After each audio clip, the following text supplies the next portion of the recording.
नालायक बेटा। ओ नालायक! पिताजी ने जोर से चिल्लाकर विशाल को आवाज़ लगाई, जो कॉलोनी में आए टैंकर से पानी भरने में व्यस्त था।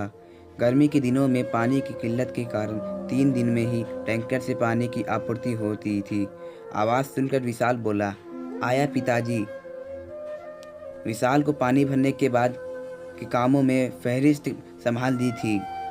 मंडी से सब्जी लाना, गेहूं पिसवाना और ऊपर छत की झाड़ू लगानी है। छोटा भाई विवेक इंजीनियरिंग प्रवेश परीक्षा की तैयारी में व्यस्त था। पिताजी उसके कमरे में जाकर पढ़ाई का जायजा रोजाना लिया करते थे और उसकी हर समस्या की तत्काल समाधान हो जाती थी। वैसे भी विवेक पढ़ाई में कुशाग्र था। विशाल भी पढ़ाई में औसत दर्जे का छात्र रहा। उसने बीए कर नौकरी की तलाश जारी कर दिया था।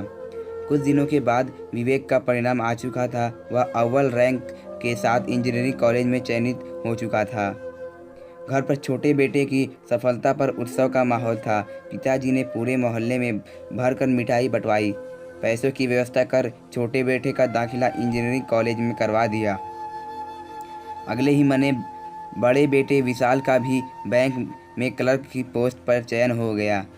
पर आज घर में मां के सिवा किसी को भी इस सफलता पर बधाई देते हुए नहीं सुना गया। क्योंकि पिताजी स्वयं प्रशासनिक अधिकारी पद से रिटायर हुए हैं, तो उनके लिए ऐसी सफलताएं मायने नहीं रखती थी। या कहें कि इस पर खुशी जाहिर करना भी उनकी शान में कमी करने जैसा था। मां ने विशाल को गले लगाया और आशीर्वाद भी दिया। उसका मनपसंद गाजर का हलवा भी खाने में बनाया।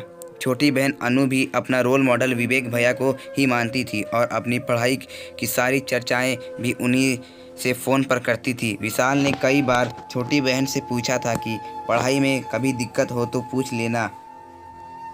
उसने हंसकर बोल दिया कि भैया आपसे क्या पूछूं। विवेक की पढ़ाई पूरी हो चुकी थी और उसे अमेरिकन कंपनी ने अच्छे पैकेज न्यूयॉर्क में ऑफिस में दे दिया था। कुछ साल में उसने वहीं शादी कर वहीं की नागरिकता के लिए अर्जी लगा दी।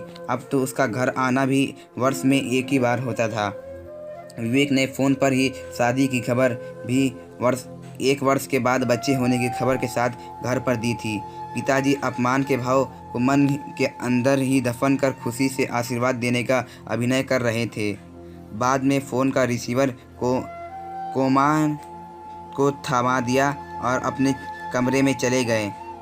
विशाल ने मां की पसंद से ही शादी कर ली और उसकी पत्नी घर की सारी जिम्मेदारी को बखूबी निभा कर रही थी। पर कुछ दिनों बाद उसकी मां बीमार हो गई। डॉक्टर ने जांच करके बताया कि तुम्हारी मां की दोनों किडनियां खराब हो चुकी हैं। कम से कम एक किडनी का ट्रांसप्लांट आवश्यक हो गया। विशाल ने अपनी किडनी खुशी खुशी मां को दे दिया।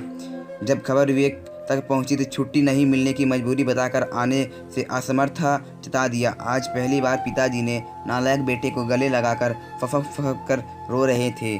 दोस्तों, जैसा कि आप सभी ने नालायक बेटे की कहानी सुनकर कुछ ना कुछ सीखा होगा और आप सभी ने इस कहानी से कुछ ना कुछ सीखा होगा और आप सभी को ऐसी और कहानी चाहिए जिससे आपको सीख सके और आपका इंटरटेनमेंट हो, तो सबसे पहले आप सभी को हमारे चैनल को सब्सक्राइब करके वीडियो को लाइक कर लेना है।